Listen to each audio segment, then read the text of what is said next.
Aí começou a live. Deixa eu só garantir aqui se tá lá, passando mesmo. Rapidão. Quem tá na página do PET, tá? Eu tô aqui, não tá passando nada ainda não. Não vou usar. Não tá. Peraí, deixa eu só ver se.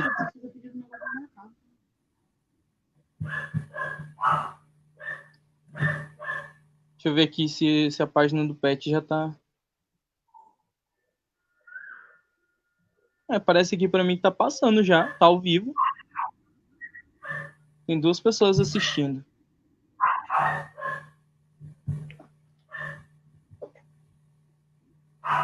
Tá rolando mesmo. Tá rolando mesmo, né? Tô vendo aqui, o pessoal já tá mandando mensagem já. Então, vamos começar. Boa tarde a todos. Meu nome é William Pereira Machado, eu sou petiano, do PET Geografia. Eu sou o Victor Gabriel, também sou petiano e curso de Geografia, licenciatura, estou no 8º semestre. Hoje a gente vai entrevistar o professor Emerson, né? O professor Emerson é professor adjunto do Departamento de Geografia, né? Tem mestrado na área de Geografia também, né? Modelos espaços temporais do habitat do Anopheles. É Anopheles, professor? Anopheles Darling, na área de influência da APM do Manso de Mato Grosso. E fez mestrado na UFMT, foi formado em Geografia na UFMT, licenciatura e bacharelado, né, professor? E fez o seu doutorado na USP, né, com o título Aspectos Geográficos e Epistemológicos da Hanseníase em Cuiabá e Várzea Grande. Professor, ele é professor adjunto do Departamento de Geografia e também é professor do Departamento de Saúde Coletiva, né, professor? Aí, também, o professor Emerson, ele foi co-tutor do grupo PET Geografia por um bom tempo, né, professor? Não lembro muito bem quanto tempo. Então, se o senhor aí quiser fazer algumas falas agora iniciais. Bom, boa tarde, boa noite. Saudações a quem nos assiste, a quem nos ouve, a quem nos vê. Eu quero começar agradecendo o convite do PET Geografia em falar sobre a atuação do geógrafo, possibilidades de atuação e sobre a minha atuação atualmente como geógrafo no momento de pandemia. Lembrando que é uma comemoração ao Dia do Geógrafo e a todos que assistem, que são geógrafos, sejam ainda estudantes, professores, sintam-se abraçados. Meus parabéns por essa escolha. É uma profissão muito, muito bonita. Eu suspeito em falar, mas é isso, né? É um modo diferente de ver o mundo, de ver as coisas. E estamos aí, né? Para conversar. Embora o William tenha dito que vai ser uma entrevista, eu quero encarar mais como um bate-papo com ele e com o Gabriel. E os demais que nos assistem, enfim, perguntas aí sobre geografia, sobre Covid e geografia, né, sobre a atuação do geógrafo, que aquilo que eu puder responder, eu respondo, depois que não puder, eu falo que eu não consigo responder, e vamos conversar, vamos trocar ideia, que esse é o objetivo, né? Uhum. Pessoal, para quem não conhece o PET Geografia, o PET Geografia da UFMT, o PET é uma sigla para Programa de Educação Tutorial, onde pega dentro da universidade, onde ele pega os alunos de excelência e trabalha os 3 pilares da universidade, que é ensino, pesquisa e extensão. Então, os bolsistas do PET acabam tendo que fazer algumas pesquisas, fazendo, né, trabalhando esses 3 pilares dentro da universidade. E aí hoje a gente teve o prazer de fazer uma live com o professor Emerson, que é autor, junto com a Secretaria Municipal de Saúde, é um dos autores daqueles mapas que mostram os bairros e a quantidade de infectados da Covid-19 por bairro, né? Deixa eu ver aqui, acho que eu passei. Então é isso aí. Vou explicar um pouco agora como que será a estrutura do nosso bate-papo, né? Como o professor Emerson bem enfatizou. A gente vai começar com algumas perguntas iniciais e aí, posteriormente, a gente vai liberar as perguntas para o público. Então, se alguém tiver alguma dúvida em algumas falas que o professor efetuar, vocês podem mandar a pergunta, que aí depois a gente vai, no final, a gente vai acabar fazendo ela para o professor responder, professor Emerson. Então, professor, começando com o nosso bate-papo, o que um profissional da geografia tem a contribuir para um cenário de crise da saúde pública como o nosso? Qual que o papel do geógrafo nesse momento que a gente está nessa crise de saúde pública, de sanitária também, né? Tá. Eu não queria responder esse questionamento sem antes fazer uma breve contextualização, né? Como que a geografia começa a trabalhar com isso, né? Então, é bastante antigo tentar estabelecer relações entre ambiente, sobre o lugar que se vive, sobre o ambiente que vive, com as questões de saúde. Isso desde a Grécia Antiga já se tem essa tentativa de estabelecer relações entre ambiente, lugar, espaço com a ocorrência das doenças. Isso veio no decorrer da história acontecendo, né? Nos cursos de medicina ainda do século, na formação dos médicos antes do século XIX, que foi a sistematização da geografia, já tinha na formação desses profissionais da saúde, dos médicos, uma disciplina que era chamada de geografia médica. O que é essa geografia médica? É tentar saber onde que a doença está acontecendo. Então, isso aí é mesmo antes da formação da geografia enquanto ciência, que foi no final do século XIX que ela foi sistematizada. E aí, durante o século XX todo, a geografia tem lá uma leitura própria para entender os problemas de saúde, seja de saúde pública, de saúde coletiva, né, a distribuição das doenças. Então, existem várias teorias geográficas que ajudam a entender o processo de adoecimento das pessoas, de espalhamento das doenças, que a gente chama de difusão espacial das doenças, e que agora está sendo bastante utilizada. Todas as equipes pelo Brasil afora de enfrentamento à Covid-19, tem lá alguém fazendo mapa, seja geógrafo ou não. E aí, o mapa é a porta de entrada para o profissional de geografia trabalhar com nessa temática. Porque o produto cartográfico, o mapa, ele é uma ferramenta poderosíssima, né, de divulgação, das pessoas conseguirem visualizar o que está acontecendo. Se determinada doença está longe do seu lugar, se está próximo, né? A primeira coisa que a pessoa vê, por exemplo, esse mapa de Cuiabá, é ver se o seu bairro tem número alto ou baixo de casos. Então, ele é um produto, um documento muito poderoso de comunicação sobre a ocorrência dos fenômenos espaciais. E a distribuição da doença dentro da cidade é também um fenômeno espacial.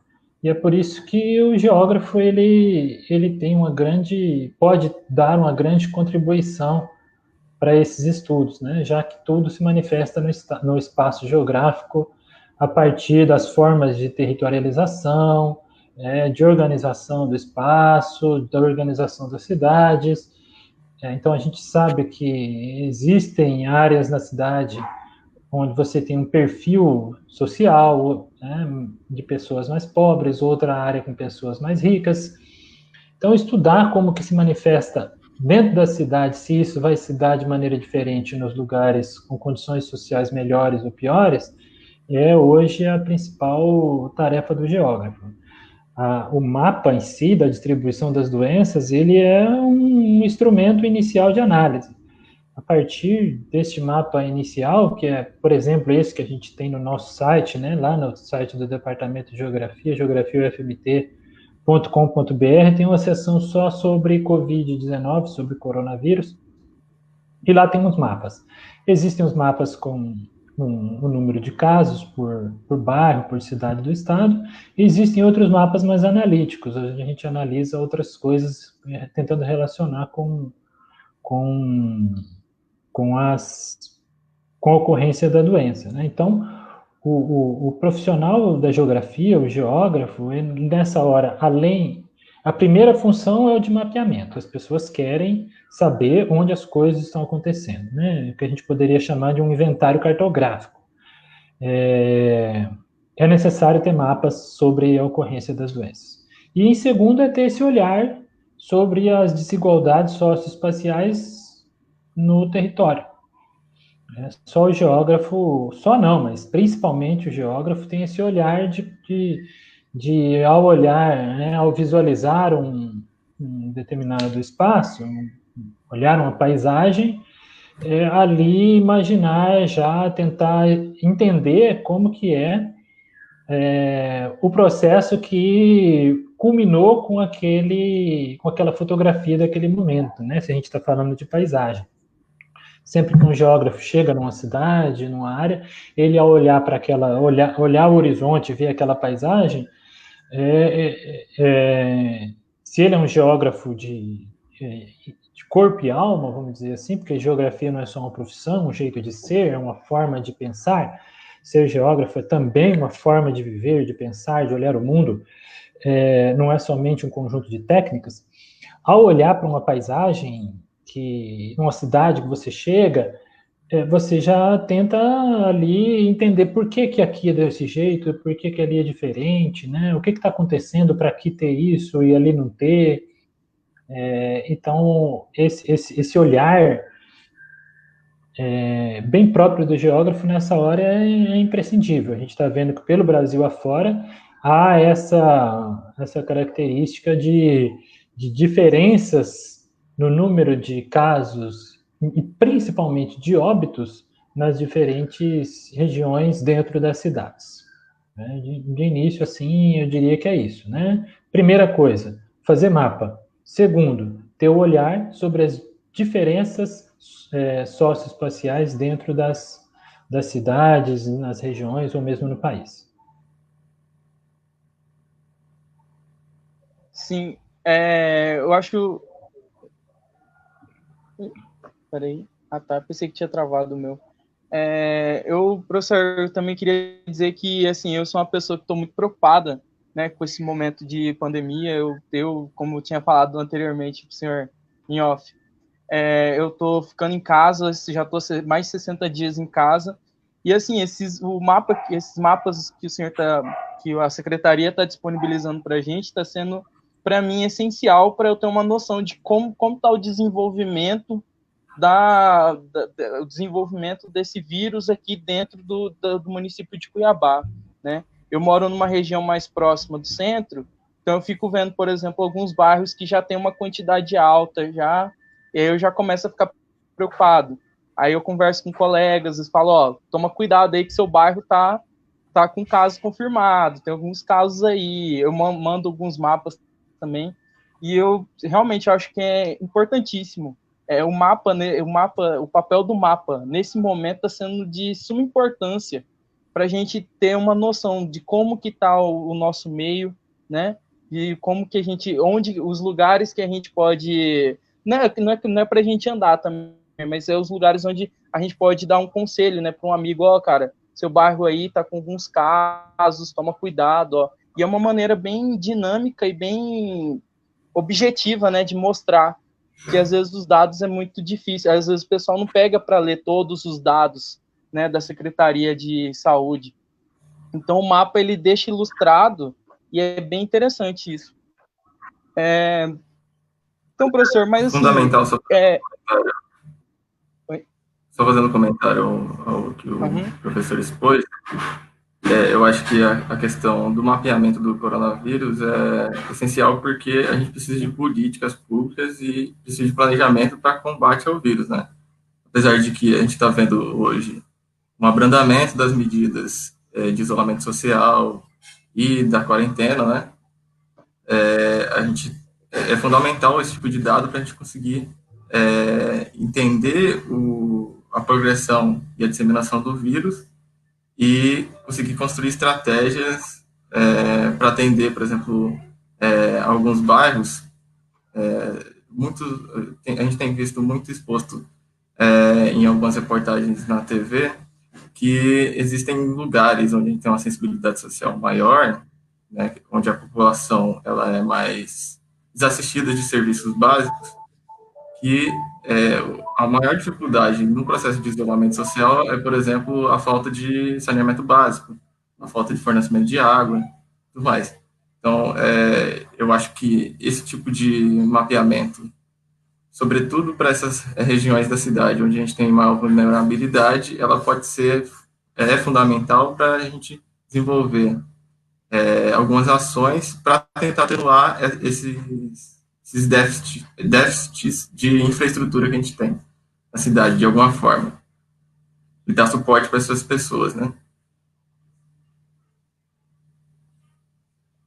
Sim, é isso mesmo, bem colocado, Gabriel. E, professor Emerson, tem algumas pessoas que estão assistindo a gente, às vezes não tem o conhecimento de como que a gente faz as obtenções dos dados, como que a gente constrói os dados, né? Aí eu queria que o senhor explicasse um pouco qual é o processo de construção dos mapas, né? Esses mapas de Covid que o senhor vem criando, vem montando desde o início dessa pandemia. Tá, então, a elaboração dos mapas, eles partem primeiro da concessão dos dados pela Secretaria Municipal de Saúde, né? Então, eles nos passam uma tabela de dados com cada caso e aí a gente tem que fazer uma organização sobre o número de casos que tem por bairro. E uma coisa complicada nisso tudo é que existe uma confusão geral, e isso também acaba sendo de alguns profissionais de saúde que fazem o registro do dado, que é sobre a questão do bairro, né? Então, eu preciso estar organizando nomes de bairros, porque a informação acaba sendo lançada de maneira errada. A pessoa doente, qualquer agravo que for, qualquer doença, quando ele dá o endereço, ele não olha necessariamente o nome do bairro. Às vezes, ele dá o nome do loteamento, ele dá o nome do condomínio, o que não é um bairro. Então, por exemplo, se ele der o endereço do CPA1, CPA1 não é um bairro. Ali a gente tem um conjunto, o bairro é o Morada da Serra, e dentro do Morada da Serra tem CPA 1, 2, 3, 4, tem CPA que tem setores dentro. Então, lá no banco de dados está escrito endereço, rua X, CPA 1. Aí eu tenho que olhar toda essa tabela e ficar olhando. Se está lá CPA 1, eu tenho que ajustar e colocar Morada da Serra. E esse aí tem para várias localidades na cidade inteira. Então, se você olhar alguns documentos, fala que Cuiabá tem 400 bairros. Na verdade, tem 125, porque muita gente considera como bairro aquilo é um condomínio dele ali, o residencial, um loteamento, que na verdade está dentro de um bairro. Então, esse é um primeiro problema, né, que a gente precisa solucionar. Precisa organizar isso tudo numa tabela, né? E pegar informações lá do IBGE, dos limites dos bairros. Não foi eu quem desenhou aqueles limites de bairro que está ali, aquele já está estabelecido em conjunto da prefeitura com o IBGE, e eles deixam lá no site do IBGE, a gente baixa, organiza tudo e elabora o mapa, né? A elaboração do mapa, isso é bom falar, né? A gente tem bastante alunos assistindo aí, e mesmo outros profissionais que gostam de trabalhar com mapas, que em algum momento verão esse vídeo, que deve ser levado em consideração a forma de comunicação. Manda no grupo, geral. Então, existem muitas formas de se comunicar, e a cartografia tem a sua forma mais adequada.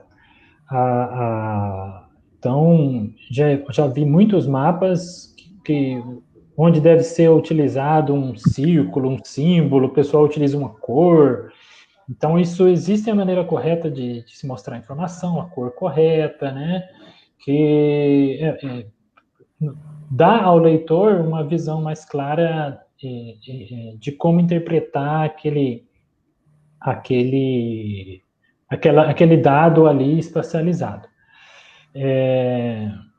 Então, esse, no caso, é a Secretaria de Saúde para fazer os mapas de Cuiabá, com a Secretaria Municipal de Saúde. Os mapas de Mato Grosso, eles são elaborados a partir dos dados coletados nos boletins diários. Então, eu tenho colaboradores que todo dia, quando lança o dado na secretaria, eles lançam lá um documento, um boletim com o número de casos por município. Então, o pessoal vai lá, pega esse dado, que está lá no documento PDF, e lança numa planilha Excel, num banco de dados, que aí, a partir daquilo, a gente elabora um mapa novo sobre o Mato Grosso. Aí, ou por regional de saúde, a gente agrega, junta as informações de acordo com a área que a gente quer estudar. Tá? Sobre elaboração de mapas, seria mais isso aí mesmo, William. Como fazer, né? A gente utiliza os softwares cartográficos, padrão aí, né? Que existem, eu utilizo o ArcGIS, e depois eu trato muitos dos mapas num software de editoração gráfica. Eu utilizo o CorelDRAW para dar uma melhorada no visual de alguns dos mapas que no ArcGIS não fica tão interessante. Sim, é muito importante o senhor expor esse processo, porque, assim, para quem está dentro da geografia, por exemplo, quando não tem esse domínio, né, não tem esse contato tão próximo com o ArcGIS, acaba achando que o processo de construção do mapa é algo muito fácil, né, que é só você joga os dados, coloca lá as informações do IBGE com os limites e tal, e aí você já consegue ter um mapa pronto. Mas é importante lembrar todo esse processo que a gente tem que correr, todo esse processo anterior, né, antes da construção do próprio mapa, né, professor? É bem interessante isso. A parte mais difícil de se elaborar um mapa é organizar a tabela de dados. Todos os mapas em geoprocessamento, né, eles são a partir de tabela de dados. Essa é a parte mais difícil, organizar esses dados em tabela de dados. Normalmente no Excel, que a gente organiza os dados, e ali, a partir daquilo ali, é possível fazer a leitura lá no software cartográfico ou de geoprocessamento. É preciso dar uma atenção muito grande, porque um nome que você digita é um pouquinho diferente. Por exemplo, se eu digitar Cuiabá num lugar, colocar acento no Bá, e no outro digitar Cuiabá sem acento, um com acento e outro com acento, isso já vai dar diferença no mapa depois, porque uma desses dois vai ficar sem contar. Então, é preciso atentar para os mínimos detalhes, para que não fique faltando nenhum dado ali na hora de fazer o mapa. É um trabalho bem rigoroso, né? A gente tem que fazer uma análise bem aprofundada, né? Não pode, cada detalhe pode perder todo aquele trabalho inicial que você acaba fazendo, né, professor? Mas, professor, uma outra dúvida que a gente tem também, eu tenho, principalmente eu, qual que é a maior dificuldade, né, em obtenção do tratamento desses dados, né? O senhor já começou a citar sobre a questão dos bairros, né, que algumas pessoas colocam nome de condomínio, loteamento, e aí isso aí também já dá uma interferência, já dá uma dificuldade em você coletar esses dados. Mas, assim, quais são as outras dificuldades, né? Porque a gente sabe que existem várias outras dificuldades, plataforma, né? Onde fica disponível esses dados. A primeira dificuldade é ter os dados. Então, nem sempre os gestores, né? Aqueles que trabalham diretamente, que coletam os dados, eles estão dispostos a repassar o dado para você transformar aquilo numa informação. E aí existem inúmeros motivos para isso, né? Um deles é a falta de confiança naquele que ele vai passar o dado, né? Nem sempre, porque são dados confidenciais. Imagina o pessoal da prefeitura, eles me passam para mim os dados com um banco de dados que tem todas as informações ali, né? Então tem o endereço, o nome da pessoa, tem muita coisa ali. Então é preciso ter uma conduta ética e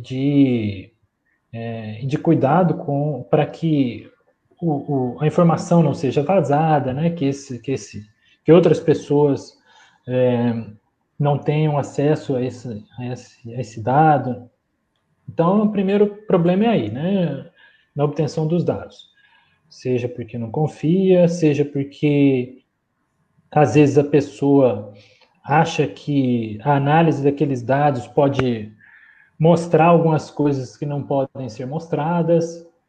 E a geografia, hoje, eu falo, o principal papel da geografia hoje no combate à Covid é ser uma ciência de denúncia. Uma ciência que ajude a mostrar que a Covid vai afetar de maneira diferente as diferentes populações. Fazer um mapa da distribuição é muito pouco para um geógrafo, né? Agora, isso requer muito cuidado, isso requer mais tempo. Conseguir mostrar de forma a denunciar que certos grupos sociais estão sendo mais atingidos do que outros. Então, existem interesses que a gente não... principalmente o geógrafo que tem essa formação mais humana, se ele resolve dar esse tom mais crítico, às vezes isso não é interessante para alguns gestores. Outra dificuldade é o fato de algumas pessoas que coletam esses dados querem os dados para si, para poder eles próprios analisarem e ter os créditos sobre a construção de conhecimento sobre aquele dado. Embora o dado seja público, ele fica ali segurando aquele dado porque ele quer ser o primeiro a publicar alguma coisa sobre aquela informação. Então, a gente enfrenta esse primeiro desafio, que é o acesso ao dado. Embora, para Cuiabá, nós temos tido bastante abertura, a Prefeitura de Cuiabá, a Secretaria Municipal de Saúde, não tem feito nenhuma interferência ou feito objeções em nos repassar os dados. Tem sido uma parceria bastante interessante, porque eles não, de maneira nenhuma até agora, se incomodaram com qualquer documento que a gente tenha feito, elaborado ou analisado, ou qualquer palavra que tenha dito em algum texto publicado. Então, essa é a primeira coisa, né? O acesso aos dados. Depois que a gente tem acesso aos dados, os dados têm lá seus problemas, como foi esse que eu disse, né? Para o nosso caso, que é o da espacialização, essa questão do nome dos bairros, o nome da rua, o sistema de endereçamento da cidade. Então, para você ter uma ideia, em muitas cidades do Brasil já está resolvida a questão do endereçamento. Qual que é a forma adequada de endereçamento de residências? ter o nome da rua e o número da casa. O número da casa é a distância entre, deve ser assim, a distância entre o início da rua até a casa. Deve ser assim, isso é padrão no mundo inteiro. Há pouquíssimas exceções. Então, se a gente falar Rua Manuel Bandeira, número 200, quer dizer que aquela casa, número 200, está a 200 metros do início da rua. Mas em Cuiabá a gente tem uma particularidade, né? Talvez a maioria daqueles que estão nos vendo, se for de Cuiabá, sabe que muitas das casas estão lá, né? Rua 13, quadra 8, lote 12, casa 13. Então, um sistema de geoprocessamento ele não consegue encontrar automaticamente essa casa. Se você joga esse endereço no Google, no Google Earth, no Google Maps, no Waze, ele não vai encontrar esse endereço. Ele vai dar um endereço aproximado.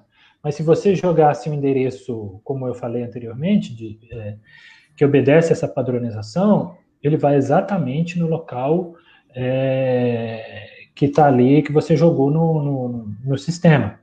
Então, essa é uma outra dificuldade para geoprocessar a informação, para transformar isso num mapa, né? Esse é um problema muito complicado, né? Porque aqui em Cuiabá e Várzea Grande, infelizmente, isso é espalhado por toda... Existem algumas regiões que têm, alguns bairros que têm essa padronização, rua, número, e tem outros que tá lá, né? Rua, quadra, lote, casa, e aí é complicado de fazer esse endereçamento. Pra você ter uma ideia, eu sou paulista, né? Então eu vivo em Mato Grosso há muito tempo, mas eu me lembro na infância em São Paulo que o número da casa que eu vivia com a minha família lá, né? Que meu pai e minha mãe moravam, que eu também morava, trocou de número. E eu não entendia aquilo na época, eu era criança, tal, mas então era o número 56, de repente passou a ser o número 243. Só depois de muito tempo, isso foi no meados da década de 80, fizeram isso na Grande São Paulo. E Cuiabá até hoje, se passaram aí mais de 30 anos, desde que fizeram isso na Grande São Paulo, e Cuiabá até hoje não fez isso. Essa padronização de endereçamento. Então, nesse quesito, a gente está atrasado para poder fazer mapeamento sistemático dos dados de saúde, seja o que for. Né? A gente está bastante atrasado nisso, só quando a prefeitura realmente quiser fazer essa atualização é que a gente vai conseguir ter coisas estudos mais rápidos, mais dinâmicos, porque a gente sempre tem que perder um tempo organizando essas informações. Então, esses são os maiores problemas que a gente enfrenta assim, na elaboração de um mapa, né? Quando a pessoa resolve trabalhar com geoprocessamento com dados de saúde no nível municipal. No nível estadual, os problemas são menores, porque os dados, a maioria deles estão os dados de Covid não, né? Eles estão organizados lá no boletim, então precisa estar lançando o código do município e tal, então dá um pouquinho mais de trabalho, mas normalmente os dados de saúde em geral, eles já estão organizados no banco de dados, que tem o código do município, o nome do município, tudo padronizado, então é mais fácil de analisar. Mas quando a gente olha para dentro das cidades, é um problema.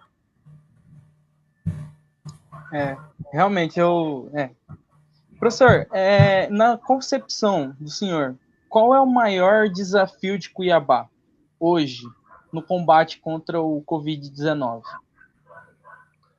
O maior desafio de Cuiabá é o maior desafio do Brasil, né? É o Bolsonaro. Esse é um problema, né? Infelizmente. A gente tem um presidente que joga contra o mundo inteiro. Se a gente olhar a chamada curva de infecção, o que é a curva, né? Os números, eles vão ter um caso, outro caso, vai somando os casos, e a soma disso vai plotando num gráfico. E à medida que os casos vão aumentando, a linha desse gráfico vai subindo, né? Então, essa é a chamada curva. que durante muito tempo falava vamos achatar a curva, a maioria das pessoas tem certeza que não sabia o que é achatar a curva, que é tentar manter que esse número acumulado de casos não suba muito. Em todo o mundo, a partir de 50 dias do primeiro óbito, essa curva ela para de crescer e se mantém. E olha um termo geográfico que o pessoal está usando bastante hoje, né? Chega no platô. Quem faz geomorfologia sabe o termo que quem estudou um pouquinho de geografia física lá mesmo no ensino fundamental sabe o que é o platô. É um termo geográfico, né, sobre essa parte plana no alto.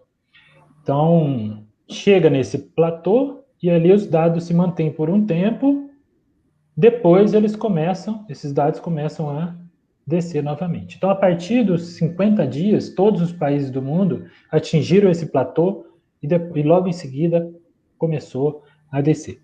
O Brasil não. O Brasil já estamos com 60 dias desde a primeira morte e continua subindo. E isso é lógico que é em função da política governamental federal.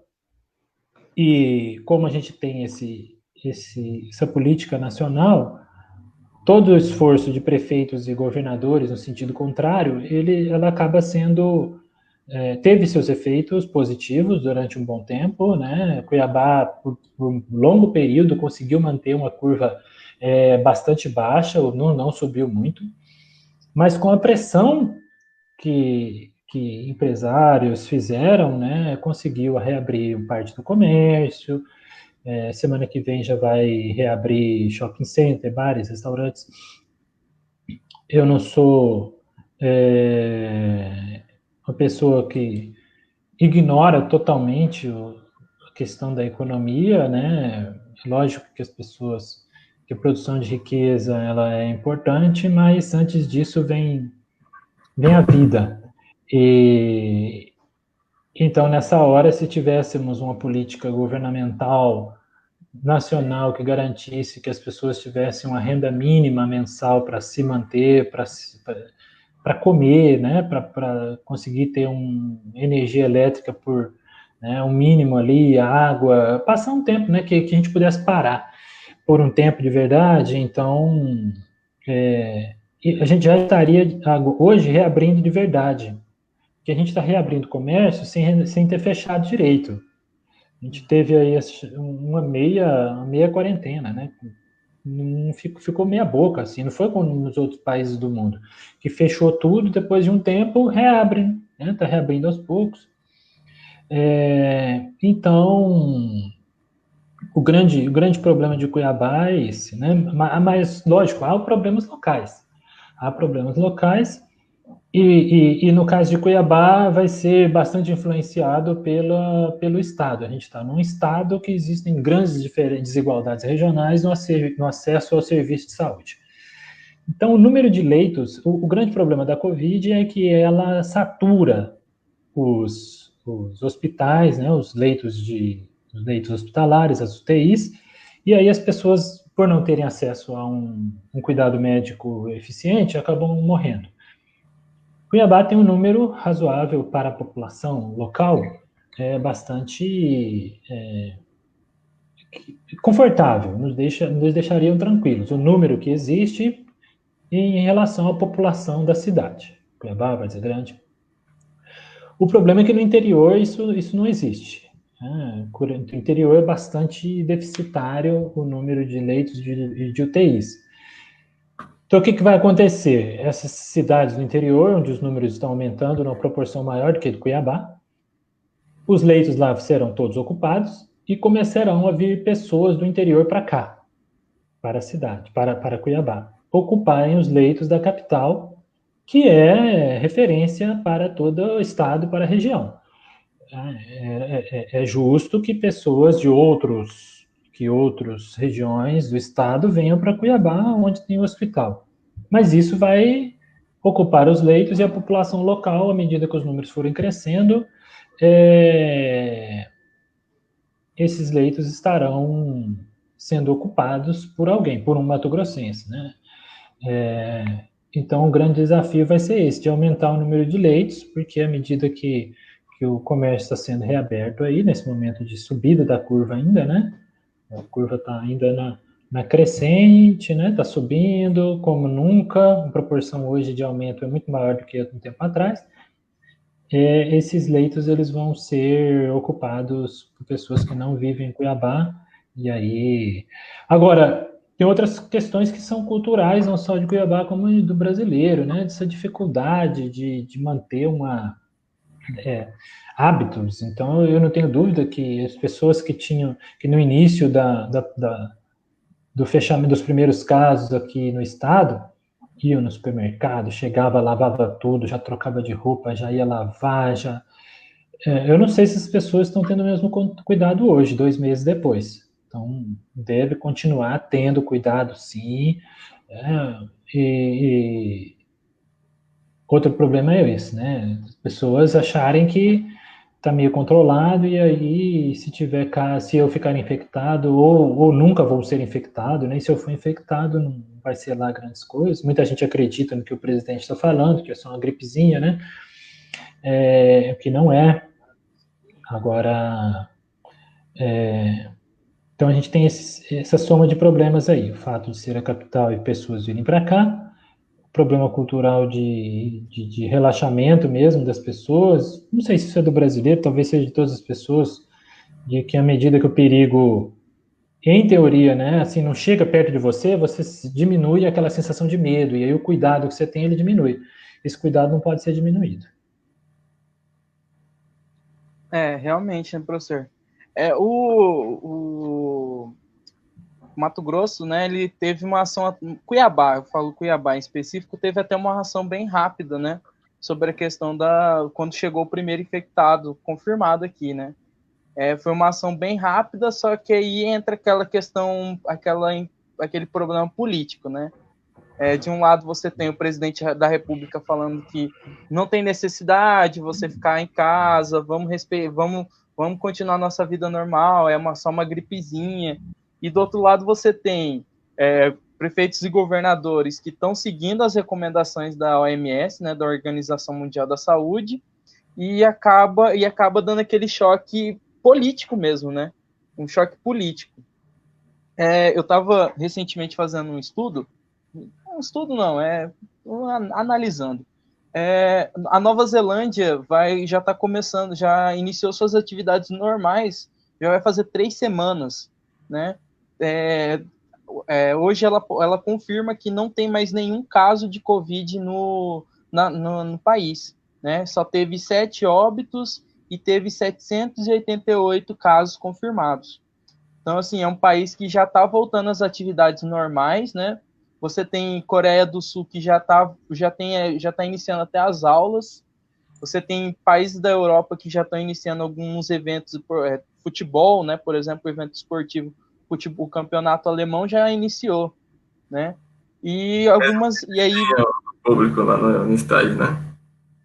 Sim, sem o público, com as recomendações de distanciamento ainda. Mas você percebe que a economia nesses países que fizeram um isolamento mais rigoroso, eles já estão voltando à atividade econômica, voltando gradualmente, né? Se isso não falar que normal. E aí a gente ainda está numa crescente do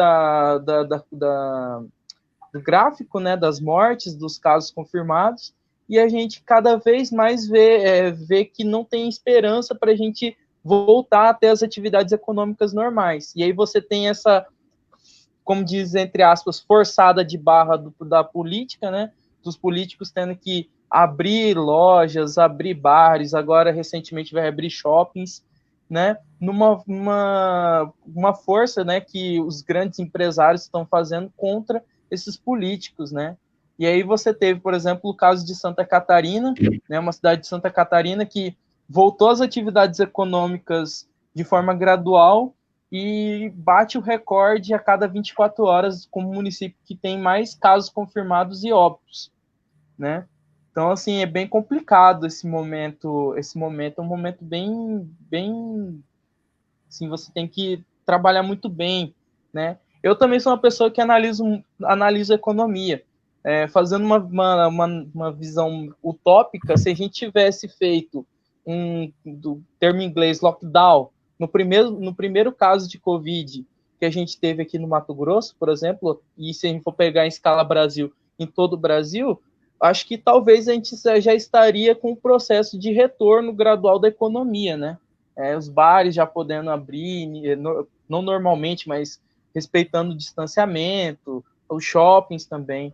Então, esse momento, nessa visão, assim, ela é bem complicada. Professor, uma última pergunta, né, já pré-definida, agora depois a gente vai para as perguntas do público. Esse momento, de que forma esse cenário está mostrando a importância da gestão territorial da saúde, na sua visão? Olha, eu não diria gestão territorial. Os gestores, eles estão vendo que não é possível ter informação detalhada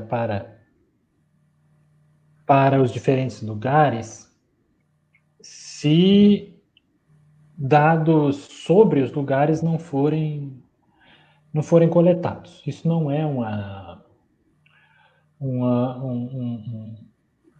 costume dos profissionais de saúde em nível nacional. Existem algumas iniciativas locais, mas em nível nacional não há iniciativas, não há hábito de coletar informações sobre a localização espacial dos eventos. Então, se você pega um banco de dados de alguma doença, lá não tem não tem a coordenada geográfica, tem os campos, as colunas numa tabela. Lá tem 2 colunas, latitude e longitude, mas elas estão todas em branco. Então, aquilo não é coletado. O endereço é mal coletado. Essa questão do endereçamento que eu comentei anteriormente, ela não é bem organizada, não só no sentido da saúde, mas no sentido geral, né? Então, agora, muitos gestores estão vendo que é necessário ter os mapas, é necessário conhecer o território e que eles precisam mudar a forma de coleta de dados. Os tomadores de decisão, né, os políticos, eles querem a melhor informação possível. Aí o pessoal que trabalha no nível intermediário, né, esses sim é que estão vendo agora que a falta dessa informação bem organizada, ela está trazendo prejuízos em uma análise mais rápida sobre a configuração territorial dessa doença. Eu já falei em alguns outros momentos que eu tive a oportunidade de falar sobre Covid e geografia, né? O mundo inteiro trata a Covid, a pandemia da Covid, como um momento de guerra. Nos Estados Unidos, para você ter uma ideia, foi aprovado o chamado orçamento de guerra, onde eles pegaram 2 trilhões de dólares para poder injetar na economia para que a população pudesse ficar em casa nesse momento, em muitos estados dos Estados Unidos. Então, quem faz geografia sabe, né? Já leu ou pelo menos já conhece o título do Yves Lacoste. Geografia, isso serve para fazer, em primeiro lugar, para fazer a guerra. Então, se é uma guerra, se a pandemia é uma guerra, a melhor ciência para se atuar na guerra é a geografia. E o que faz a geografia é estudar o território. Então, por isso que a gente está sendo chamado nessa hora, né, o geógrafo, para esse estudo dos territórios aí. O Cristóvão Barcelos, um importante pesquisador da Fiocruz, geógrafo, ele disse numa entrevista, né, que os geógrafos hoje está sendo chamado, esses geógrafos que trabalham com dados de saúde, somos geógrafos de emergência, porque emergência em dois sentidos. Emergência no sentido de que é uma coisa urgente a ser feita, a gente precisa, é um volume de trabalho imenso, vocês não imaginam o quanto eu estou trabalhando. Eu estou trabalhando, embora o secretário do MEC falou ontem que os professores estão em casa recebendo continuam com seu salário em dia, sem estar trabalhando, eu nunca trabalhei tanto na minha vida. Eu trabalho, porque agora eu não tenho mais, antes eu dividia, né? Eu trabalhava na faculdade, eu ia para a universidade, tem a minha sala, e lá eu trabalho, eu vinha para casa e ficava com a família, com os cachorros, e fazia as coisas separava. Agora eu não tenho mais essa separação, né? O meu trabalho é a minha casa, então, e devido à urgência, né, essa emergência aí, eu trabalho, não tenho hora. Eu vou dormir tarde da noite, acordo cedo, fico final de semana, não tem, porque, né, por exemplo, segunda-feira a gente vai lançar outra nota. Por que você acha que a gente vai lançar segunda? Porque a gente vai ficar trabalhando sábado e domingo. Então não tem mais, é um volume de trabalho gigantesco, assim, é muito grande, porque a coisa é para ontem, né? As pessoas querem saber tudo para ontem, né? O negócio é gravíssimo. E emergência também no sentido de a gente estar estudando uma coisa que emerge agora, uma coisa nova, uma coisa que está surgindo. Então ela tem dois aspectos, né? A gente está estudando esse negócio novo aí que ninguém sabe direito o que é. A gente não sabe se quem está... Fala-se muito, né? Está infectado, agora está livre. Não necessariamente. O ministro da Economia, inclusive, queria dar um passaporte, né? Quem pega a doença agora pode trabalhar tranquilamente e tal. Mas a gente não sabe se a pessoa pega a doença e se ela se ela pode ser contaminada novamente daqui a um mês. Quanto tempo os anticorpos que o corpo cria para combater esse vírus, ele realmente vai continuar? Será que se eu tiver contato daqui 2 meses, eu vou ser adoecido novamente? Ninguém sabe disso. A gente não sabe direito à velocidade, a gente não sabe um monte de coisa, né? A geografia, muito menos, porque a gente não está tratando diretamente ali com o doente mesmo, isso é uma coisa para os médicos, para os biólogos, para os farmacêuticos, para os bioquímicos, né, que trabalham uma questão da molécula, a gente está ali com suporte nessa hora, fazendo essa gestão territorial, mostrando, dando instrumentos para a gestão territorial, mostrando onde que tem mais, onde que tem menos, quais são as características sociais de determinadas áreas, se elas serão mais ou menos atingidas, se a população local vai ser mais ou menos vulnerável. Então, a gente faz um trabalho de suporte ali, mas quem está na linha de frente mesmo são os profissionais formados na área de saúde, né? Enfermeiros, técnicos, médicos e cientistas, né? Biomédicos, biólogos, químicos, bioquímicos. Tem esses profissionais que estão trabalhando com o vírus, estudando ele, como é que ele é. Mas até, por exemplo, a teoria da difusão, até na geografia, muita coisa a gente não tem ideia, né? A teoria da difusão espacial, ela leva em consideração a proximidade entre as cidades, para dizer que uma cidade vai ter mais casos ali. Isso, de alguma maneira, cai por terra se a gente olhar o número de casos que tem no norte do Brasil. No Amazonas, por exemplo, conta-se a distância entre duas cidades, não é por quilômetro, é por dias. Lá se conta por tempo. É 3 dias de barco, é 5 dias de barco, ou é 3 dias, é 2 dias de lancha. Então é muito longe tudo. E mesmo assim, rapidamente a doença se difundiu de uma maneira catastrófica. É uma tragédia que aconteceu no Amazonas.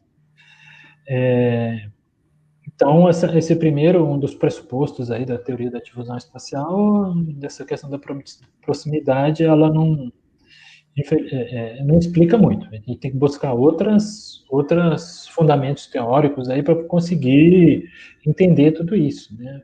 É tudo muito novo, é tudo muito complicado, e só os cientistas é que darão alguma resposta, né?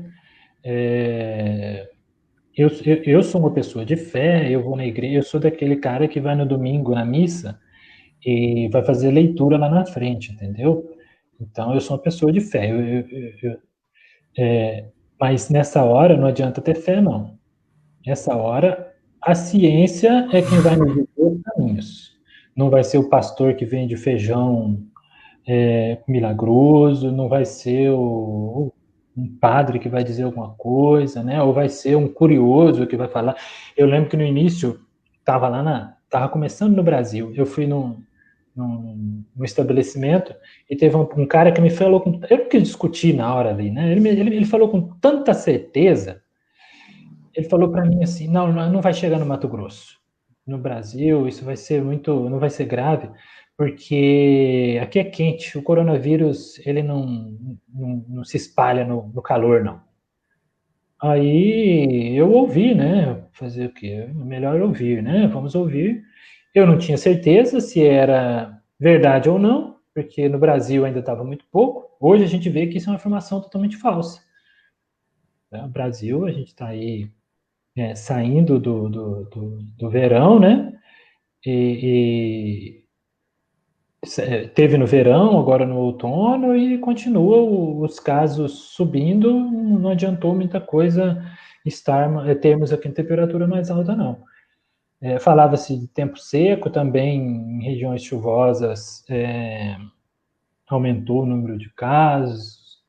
Então, são coisas que somente através de muito estudo sistemático, né, com muita dedicação é que vai se conseguir entender, porque não é através de curiosidades, listas de zap,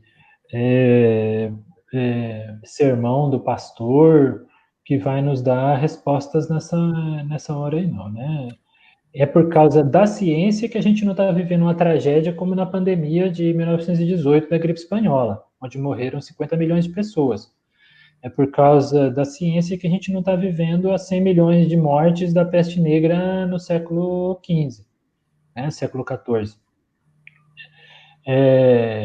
Então, se hoje já é uma tragédia, com mais de com centenas de milhares de mortes, só no Brasil 30 mil mortes chegando essa semana, mas em outros, se não fosse a ciência já ter alcançado o nível de conhecimento que já existe hoje, a tragédia seria muito grande. Professor, a gente já chegou a 1 hora de live. Tem eu estou olhando aqui no canto que tem várias perguntas, né? Várias perguntas do público. Como eu sei que o senhor está bem apertado com essa questão de ter que formar os dados para entregar segunda-feira, eu queria saber se o senhor quer ouvir algumas perguntas, a gente encerra por aqui a nossa live. O pessoal fez pergunta aí, vamos conversar com eles, não tem problema não. Eu estou tendo acesso aqui também ao Live Comments e vi aqui que o pessoal fez alguns comentários, perguntas, né? Vamos trocar ideia com eles, não tem problema não. Então, pode começar aí, Gabriel, fazendo as perguntas do pessoal. Tranquilo. Então, vamos à primeira pergunta aqui, do Auro. Ele gostaria de saber mais sobre a incidência de Covid-19 em Cuiabá, considerando o recorte social dos bairros, se há comportamento diferenciado do vírus em função da renda média dos bairros e por que isso ocorre. Deu para entender a pergunta? Eu consigo ver também. Aqui em Cuiabá, a gente ainda não estou sistematizando os dados agora para isso, para ver se existe essa diferença. Se existe a diferença aqui em Cuiabá, porque no resto do mundo a gente sabe que existe. Existem estudos. Foi ontem, eu vi um mapa de um estudo que um colega fez no Rio de Janeiro. Antes de continuar a resposta, eu quero falar sobre... Existe hoje uma que a gente chama Rede Nacional de Geógrafos da Saúde, do qual eu faço parte. Somos mais de 50 geógrafos que estamos trabalhando intensamente nessa questão da Covid-19 e a geografia, e a gente ali discute ideias, troca informações sobre como estudar esses dados e tal. Então, e um desses colegas que fazem parte da rede mostrou um estudo que ele fez no Rio de Janeiro, onde ele mostra que não a ocorrência de casos, mas a mortalidade, ela é muito maior em bairros mais pobres. Aqui em Cuiabá, eu não me dediquei totalmente, muito a esse tema, porque nós temos, comparando com outras cidades do Brasil, nós temos poucos óbitos. Então, qualquer óbito é uma tragédia, né, familiar, pessoal, mas em termos epidemiológicos, estatísticos e comparando com os dados de outras cidades do Brasil, nós temos, o número é pequeno aqui em Cuiabá. Então, ainda não dava para fazer esse tipo de análise. Infelizmente, com um número cada vez maior de casos, o número de óbitos vai ser cada vez maior também. Não há como fugir disso. Assim, certamente, isso está acontecendo no mundo inteiro, cerca de 1,5% dos... no Brasil isso é maior, né? Cerca de 7%, em Cuiabá está sendo cerca de 2%, mas vão a óbito. Então, a gente vai, à medida que o número de casos sobe, o número de óbitos vai aumentar. Isso aí a gente vai poder analisar sob o ponto de vista dos óbitos, porque sob o ponto de vista dos casos, a gente já mostrou que os casos, e isso é um padrão nacional. Primeiro chega nos bairros mais ricos, através de pessoas que que viajaram, e aí trouxeram, né, e aí depois vai para os bairros mais pobres. Agora, isso já é padrão, isso já é conhecido, e a gente já mostrou aqui, tem alguns mapas analíticos, inclusive, que está lá no site, qualquer um pode olhar, que ele está chegando na região mais pobre, chegou agora já, né, mas na época estava chegando na região mais pobre da cidade. Então, existe esse padrão aí. Agora, a mortalidade, a gente vai ver como é que se comporta. Ainda nós não temos dados suficientes para fazer esse tipo de análise, mas a gente quer fazer sim. Eu posso continuar aqui mesmo, Vitor, Gabriel. Eu estou vendo aqui as perguntas. Então, o pessoal tem gente que perguntou sobre atualização. A Monique está perguntando aqui. O José Augusto perguntou mais embaixo. Então, a atualização está sendo complicada devido à demanda de trabalho, né? E até hoje, bom, vocês foram, não, nenhum de vocês dois foram, mas alguns do que estão vendo já foi meu aluno, né? Sabe que esse semestre foi o primeiro semestre que teve Geografia da Saúde. Então, pesquisas com Geografia e Saúde, ela não tem muita procura por parte dos alunos. Então, eu tenho poucos alunos que estão me ajudando. E isso, que são os alunos que eu já contava antes, principalmente aluno de pós-graduação. Então, como o volume de trabalho é muito grande, e a gente é em poucos números, em pouco número de pessoas, a gente não consegue fazer atualização periódica, não.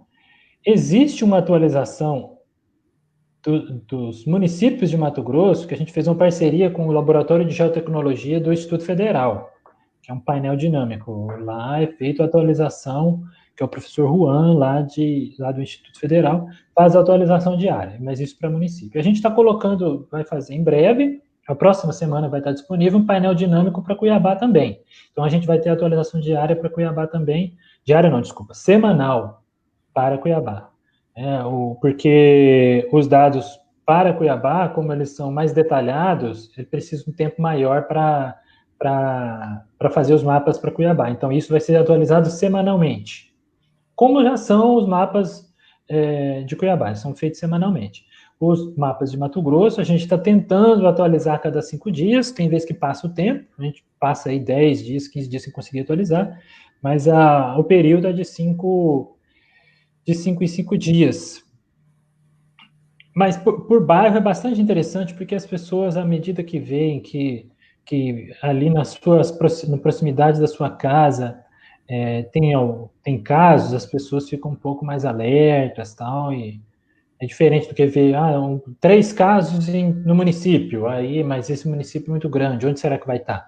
Mas quando fala que é o bairro, que nem a gente conseguiu na nossa nota, e inclusive saiu na imprensa, a gente conseguiu mostrar quais são os bairros onde estava tendo maior incidência, que a gente chamou, inclusive, áreas de maior risco. Na época lá, a gente vai estar trabalhando na atualização agora, era a região central e arredores, indo do centro para o norte ali, né, Goiabeiras, Quilombo, e na região de Jardim Imperial. Ali, certamente, era uma área onde estava tendo um contágio mais frequente. Não era simplesmente pessoas que moravam ali, que pegavam em qualquer local e, por coincidência, moravam ali.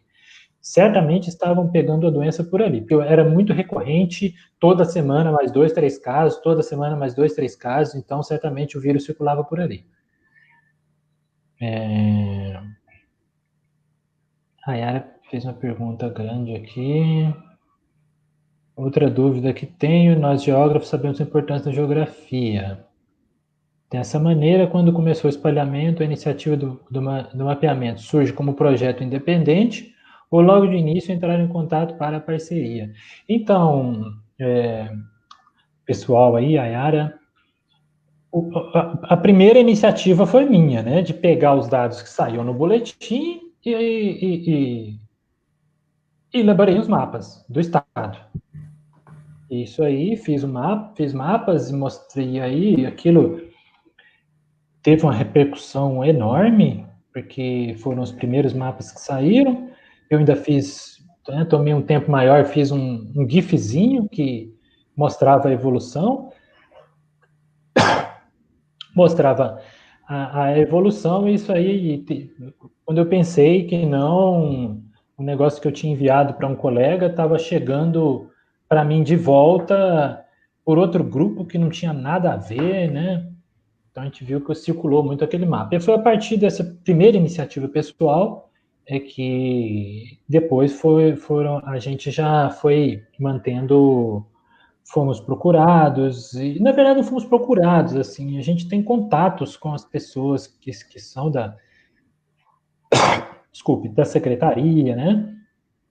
E a gente sempre se mantém conversas, né? O Instituto de Saúde Coletiva tem professores que já foram da gestão. Então, existe assim, uma conversa, então a gente está sempre conversando entre si, e aí falou, vamos fazer. Então, aí foi feita a cooperação. Não é que teve assim, a procura não é que eu procurei alguém me procurou, a gente sempre está conversando e saiu essa iniciativa aí.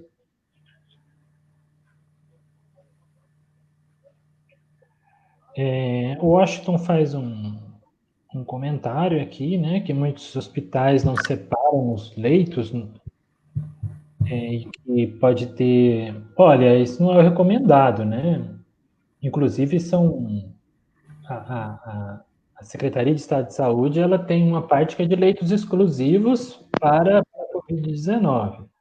Então, se isso está acontecendo, ele fala aqui que contribui muito para a proliferação microbiológica do coronavírus, né, e da Covid. Isso não é o correto. Se está acontecendo, deve ser denunciado. A Auri pergunta, né? Se em relação às parcerias, já entraram em contato com o professor para ampliar a vigilância mais detalhada dos municípios do interior? Não fomos procurados, né? Em Barra do Garças, o professor Magno Silvestri está tendo a iniciativa de começar o mapeamento por bairro lá também. Em Sinop, a secretaria procurou o instituto, a faculdade de enfermagem lá de Sinop, do qual eu tenho contato com eles, e eles já me procuraram para a gente tentar fazer alguma coisa junto, mas a procura foi lá com o departamento de enfermagem de lá. E aí, de alguma maneira, a gente vai estar contribuindo desde aqui, né? Mas outras cidades não me procurou, não. Professor Emerson, eu tenho uma dúvida que se baseia um pouco no que a Áurea acabou de falar aqui nos comentários, é a questão do lockdown. Você vê alguns estados implantaram o lockdown, e como o senhor faz parte de um grupo de 50 pessoas que faz o estudo de saúde coletiva, né, que o senhor acabou de citar anteriormente, eu queria saber se nesses estados onde tem lockdown, se teve algum professor de geografia, né, geografia da saúde, que deu alguns dados para que uns dados estratégicos para que os policiais acabassem verificando mais, não é verificando, né, averiguando se essa parte da população está ficando em casa, está ocorrendo o lockdown. É uma dúvida que me surgiu agora. Não, na nossa rede, nenhum dos... esse bloqueio geral, né? Uhum. Ele foi feito em São Luís, eu acho que algumas cidades do Pará, mas nenhum dos colaboradores dessa rede nacional de geógrafos para a saúde atuou de forma incisiva, né, no planejamento disso. Não teve, eles não comentaram nada, não.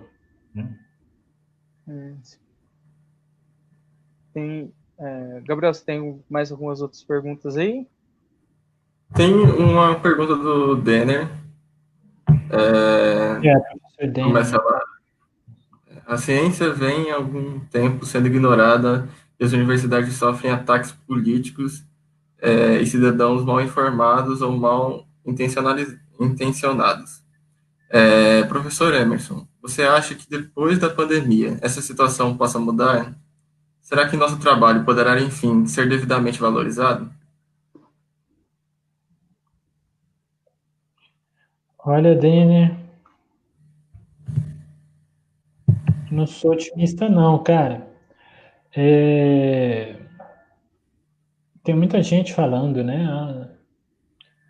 Novos tempos, né? Depois da pandemia, as pessoas agora estão vendo a importância de coisas que antes não davam importância, que agora o consumo vai diminuir, né? As pessoas estão vendo que não precisa ir no shopping, as pessoas estão vendo a questão da solidariedade. Eu acho que quem está vendo isso já via antes, entendeu? Vai dar mais valor agora para esses que já davam. Essas pessoas que vão dar mais valor são aquelas que já davam valor. Para aqueles que eram céticos, eu acho que continua o ceticismo.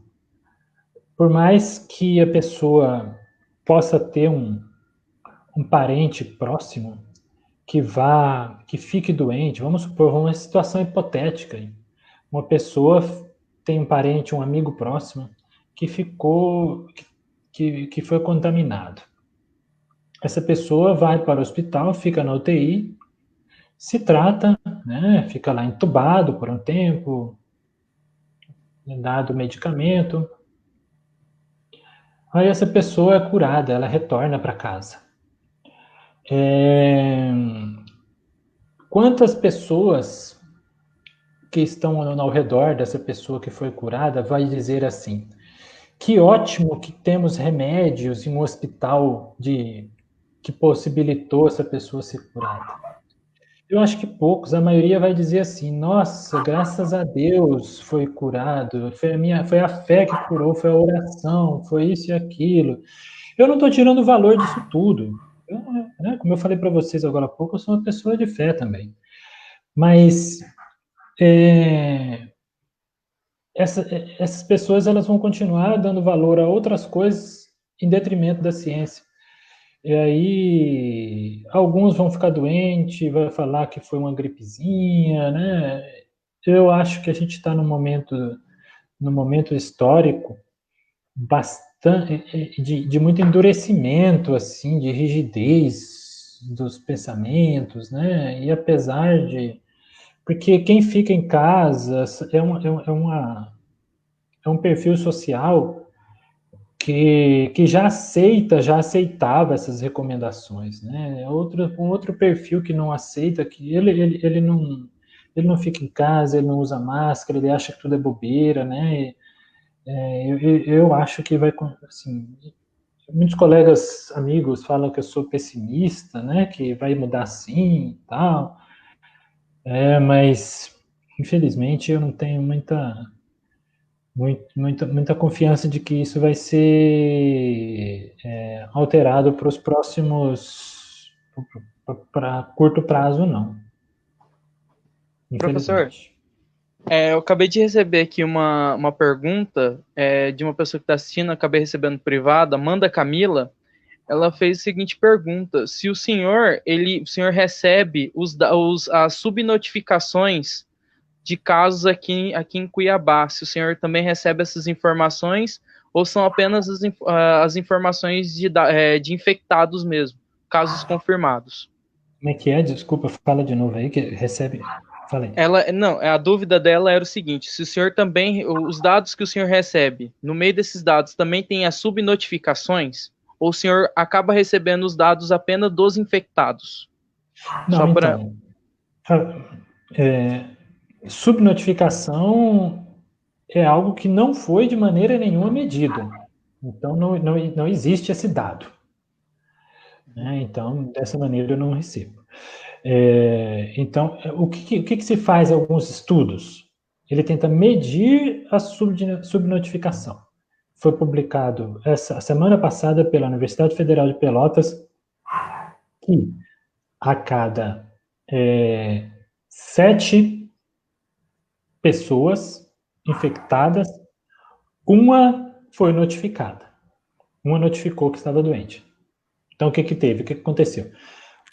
Como que foi feita essa pesquisa? As pessoas, os pesquisadores, iam nas diferentes bairros, nas diferentes cidades do Brasil, foi em 133 cidades brasileiras, e paravam a pessoa na rua aleatoriamente, ou ia na casa de alguém, chegava lá, coletava sangue, media e via ali, você já teve contato com o coronavírus em algum momento. Você notificou que foi doente, que estava doente, que estava com coronavírus? Sim ou não? Aí a pessoa dizia, né? Fui ao médico ou não fui? Ponto. Então, a cada 7 que dava positivo, o teste de virologia ali, que dava um positivo, que a pessoa teve Covid em algum momento, só um tinha notificado. Então, estimou-se, né, isso. A cada um que notifica, outros 6 não notificam, e sequer sabem que estão ou que estiveram com o vírus em algum momento. Porque pode ser que as pessoas podem ser assintomáticas, né, estar contaminada e não desenvolver nenhum sintoma, isso é muito pouco, cerca de 15%.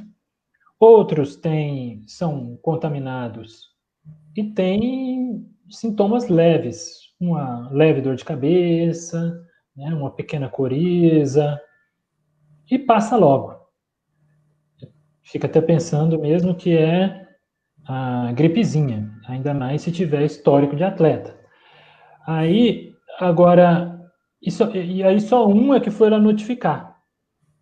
Agora, esses outros 6, ninguém sabe, ninguém viu, a gente não tem ideia. Né? Um indicativo é o número, porque é registrado isso, eu tenho acesso, são a síndrome respiratória aguda grave.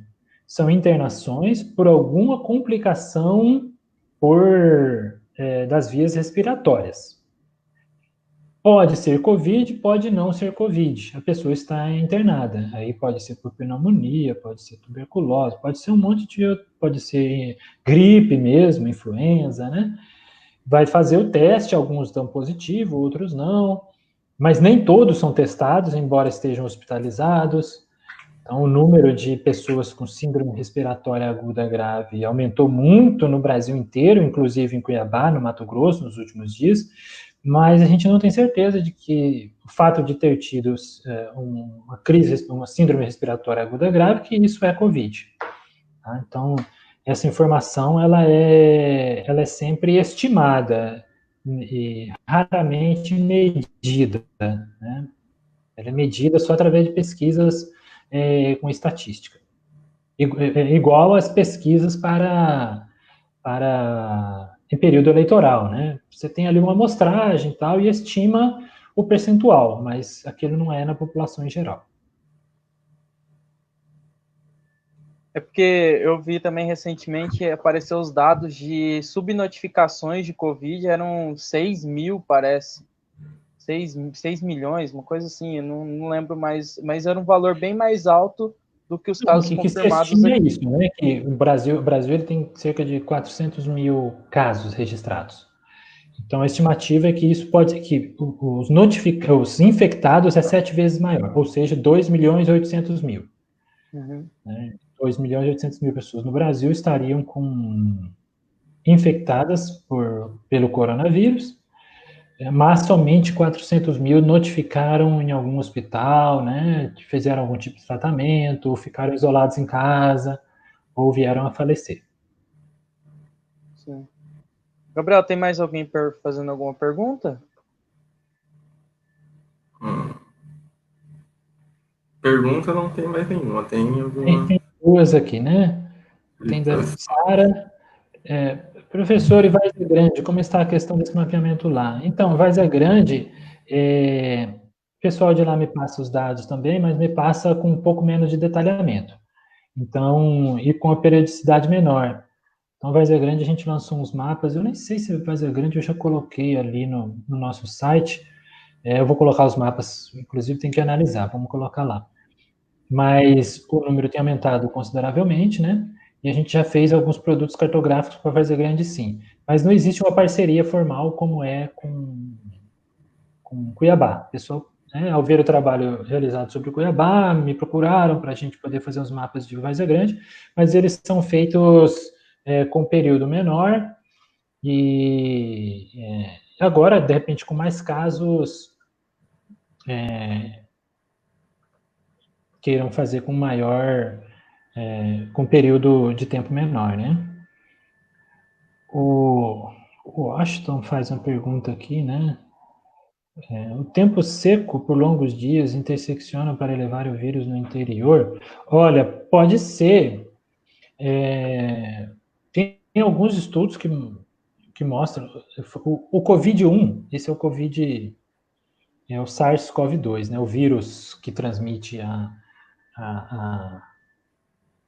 que causa a Covid-19, ele chama-se coronavírus 2 e teve o coronavírus 1. O coronavírus 2 e o coronavírus 1, eles têm como característica em comum de terem aumentado na China, que é de onde saíram os dois,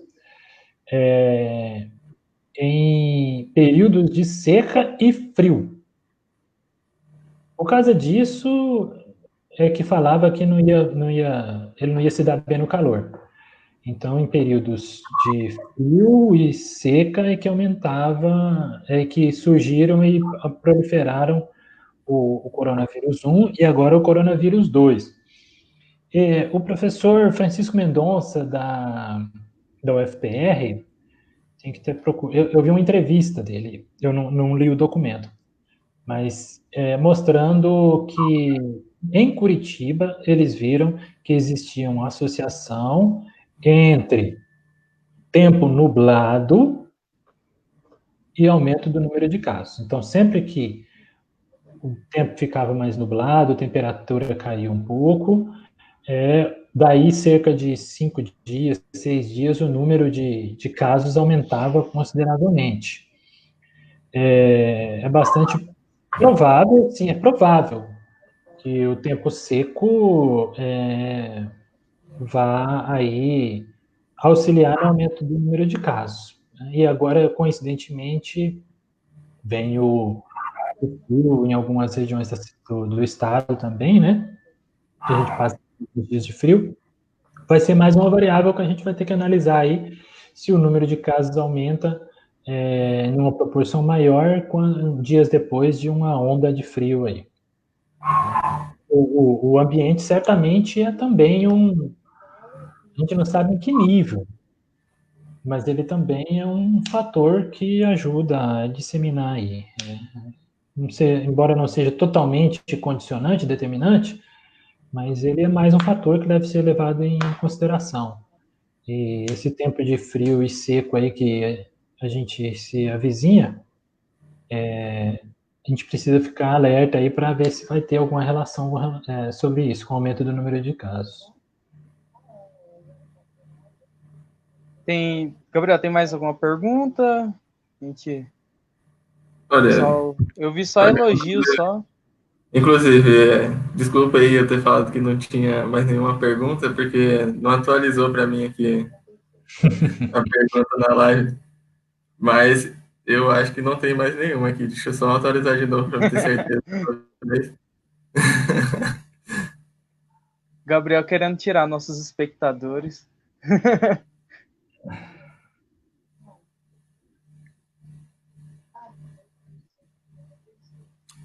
Eu acho que não tem mais nenhuma.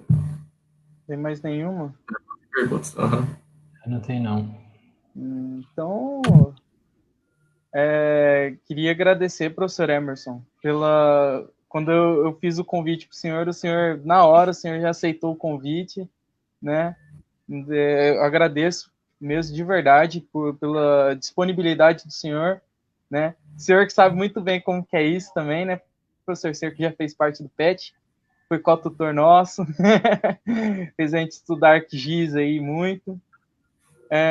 Então, queria agradecer o senhor de verdade. O Grupo PET agradece o senhor pelo trabalho que o senhor está fazendo, é importantíssimo pela cidade de Cuiabá, pelo estado de Mato Grosso no todo, de verdade mesmo. E, Gabriel, você tem algumas palavras finais? Eu também gostaria Considerações? de agradecer em nome do grupo as pessoas que estão acompanhando a gente, que mandaram os comentários.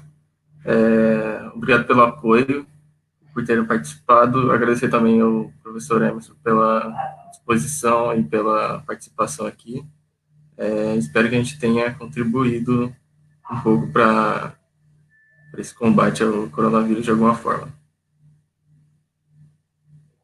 Tá certo, eu que agradeço novamente o convite de vocês. Eu sei que tem alguns alunos assistindo aí, né?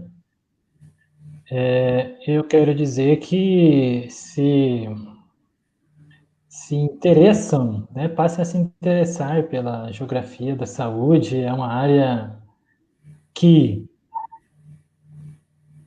tem onde o geógrafo ele é geógrafo pleno, a gente não estuda só a geografia física, a gente não estuda só a geografia humana. Um geógrafo que trabalha com saúde, ele precisa ser um geógrafo inteiro. Então, o que é muito difícil? Ser geógrafo é difícil.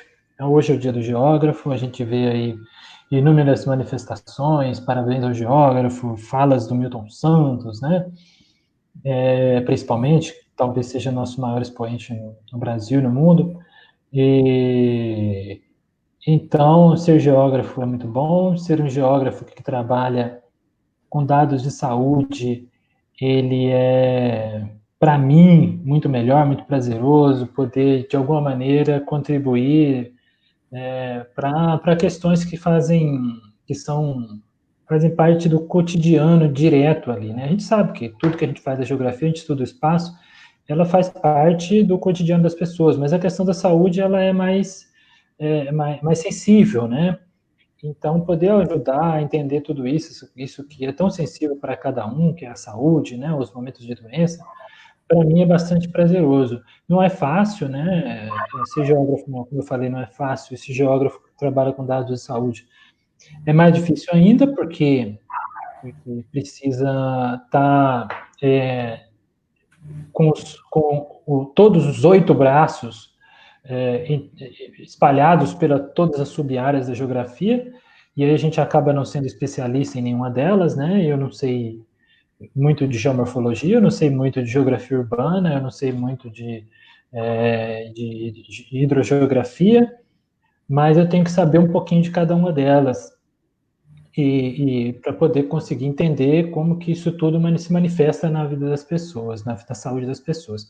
Então, que os alunos se interessem por isso, foi muito legal. Esses dias eu lancei um formulário para as pessoas se inscreverem para ser candidata bolsista. Teve bastante candidatos, né? Infelizmente eu tive que escolher só 3, e que ainda vão concorrer, não é nem certo que vai ser bolsista mesmo ainda no futuro, mas que se interessem aí pela área, né? Os professores da rede pública, que tem muito a contribuir na questão da saúde, trabalhar nos bairros, trabalhar na cidade em que atua. O geógrafo, ele é um profissional que pode ajudar bastante nesse sentido aí, seja elaborando mapas, seja olhando para o território, seja entendendo o espaço em que vive. As considerações finais normalmente são poucas, né? Eu acabei falando bastante, mas acho que cabia aí, porque hoje é o nosso dia e a gente precisa lembrar disso, de que a gente é importante e que a gente precisa estar atuando. Também para aqueles que, para os estudantes aí, né? É uma área de trabalho, existe campo de trabalho sim, né? Para trabalhar na saúde, nas prefeituras pelo interior, mesmo na secretaria, né? Esses dias me procuraram para recomendar um profissional para atuar na equipe técnica interdisciplinar no estado, no combate à Covid-19, né? Então, eu acabei indicando uma ex-aluna minha que fez mestrado. Então, existe campo de trabalho para atuar nessa área aí também. Um abraço para todo mundo aí, muito obrigado por terem assistido, por terem paciência aí de ouvir a gente, né? Valeu. Obrigado pelas perguntas também.